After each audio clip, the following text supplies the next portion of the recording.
Hi guys, and welcome to this special edition of Phyrefli's Video Digest. Thank you very much for watching. Now this edition's special because it's something that zh1nt0 himself has specifically asked for.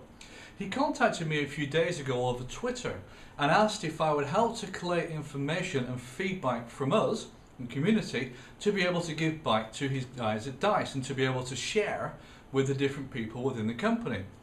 Now, being the absolute wallflower that I am, I thought this is a great opportunity to really be able to get our feedback across to DICE, and especially the higher ups, the people that make the decisions. Now, the information he asked me to collate was mainly on a thread in the EA UK BA3 forums. That's right, the same forums that got closed down a couple of days ago. What I've done is taken the information from that thread before it was closed down, but also taken the information from the second thread which zh1nt0 has opened over at the EA UK BA3 spiritual air, mordorhq.com. And that's where a lot of people that were in Mordor, the EA UK BA3 forums, have gone across to now. And to give credit where credit's due, zh1nt0 himself has also registered over there, started a few threads, answered a few posts, and actually been fairly active as much as he can be while being at E3. So I've taken that information together along with some other threads, for example the UI thread, the ultimate constructive feedback list, put it together and put as much of that information as possible or as is relevant into a spreadsheet. And if you look in the description for this video, you'll see there's a zip file in there which contains a spreadsheet. It also contains a PDF file which is generated from a Word doc. So what I've done, I thought this is about the one and only chance I'm going to have to speak directly to the main guys at DICE. So I put together a fairly comprehensive Word document based on your feedback and trying to get across to DICE the reasons why principally the BFX are unhappy with Battlefield 3 and to a lesser degree the newer players, but also trying to get across in a constructive way what can be done to improve the situation and feedback from our side, feedback from their side. So if you want to download that zip file, you'll see the PDF document in there. You can read through what I've put together. Now the original Word document, the original Excel document, and this video I've emailed across to Daniel himself so that he can share with his colleagues inside DICE. Now he's at E3, as are most of them, so I don't expect any kind of feedback from DICE for about a week or so at the minimum. So what I'm going to do for the rest of this video is to pretend or to believe that I'm talking directly to the people at DICE. Like I say, I think this is probably my one and only chance of being able to do this, so I want to try to maximize the potential for us, the community, to get our message across.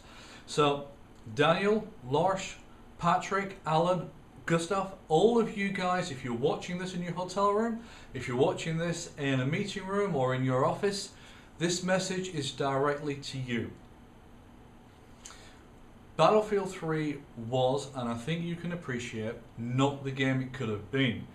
It did appeal to a wider level of player and a wider number of players, and we understand that you need that to be able to support development and that the costs are horrifically high. That's not an issue. But what it did was also remove a lot of the team play elements which made the earlier games so fantastic and so awesome to play. Now, we appreciate that you're going to get a lot more sales by selling things like CQ and appealing to that kind of play, that's fine. What we're asking for is for you to put in the bare bones, the team play elements that are missing and some other elements in order to allow the vet Battlefield players to play Battlefield 3 in the way that they would have played, for example, Battlefield 2. Things like Squad Fight being the obvious one. Hopefully you've got the document sat in front of you or at least open on a screen. And if you have, excuse me, if you look at the Excel sheet, you'll see that the red coded items on there are the ones that, from the feedback from the community, I believe will be the ones that will bring most of the vets back into Battlefield 3. Not all, but most.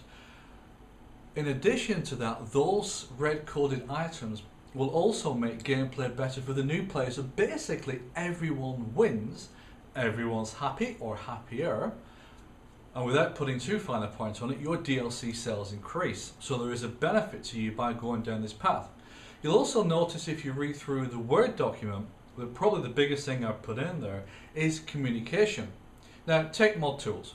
Realistically, mod tools should be a red coded item. That's because it was in the earlier games and it's something which has always been certainly in the earlier Battlefields, and it really helped to keep those Battlefield games going and to bring the community in. In fact, as you know, a lot of the people that worked on Desert Combat worked on Battlefield 2. You hired a lot of that team. So there's a benefit to you as a developer there as well. Now the mod tool should be a red coded item. It's that important. But because you've been clear in your communication and said it will not be included, I've downgraded it to orange. Now a lot of people within the community will not agree with that. But what I've tried to do is to provide a list of things, especially the red coded ones, which I believe DICE has got at least a reasonable chance of being able to implement relatively easily. Some things like spectate. Now if you take spectate, if you are able to do that, and then you're able to add a delay to spectate, all of a sudden you've got BF3 TV, and you get people like Stoner from Team Rush, who's able to go in there and do casts of anything from an ESL game to globalconflict.org and battlefield3tournament.com. You'll get a lot more interest in the game, a lot more people playing. It comes back to sales to you.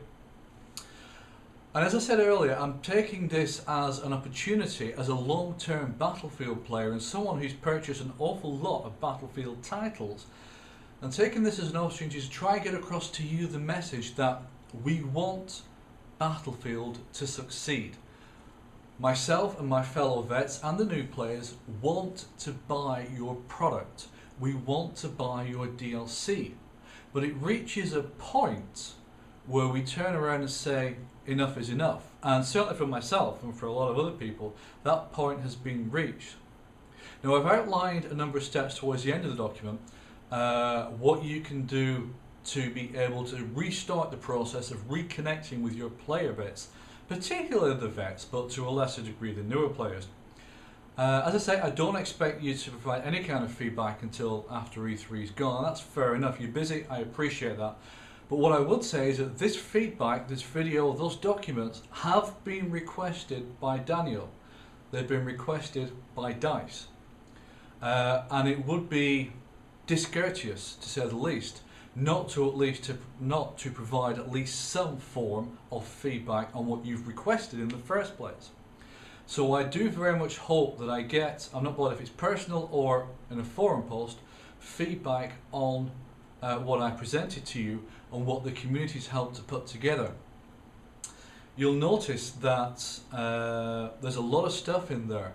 The Battlefield community as a whole is very passionate about the game that you've created, and especially the historical games that you created. We have poured our gaming lives into them, and this is why you have such a disappointment at the state of BF3, because it's not what we as the vets expected. And that's where a lot of the negativity flows from. Because there's no communication, a black hole ensues.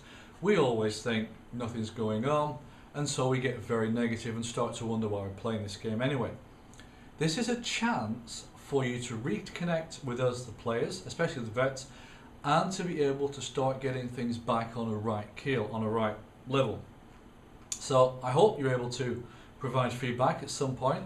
Daniel, I hope that the feedback that the community has provided to you and is encapsulated within those two documents is what you were looking for. You know my email address, you can contact me direct, and anybody else in DICE that wishes to can do the same thing. I'd lastly like to point out one more thing.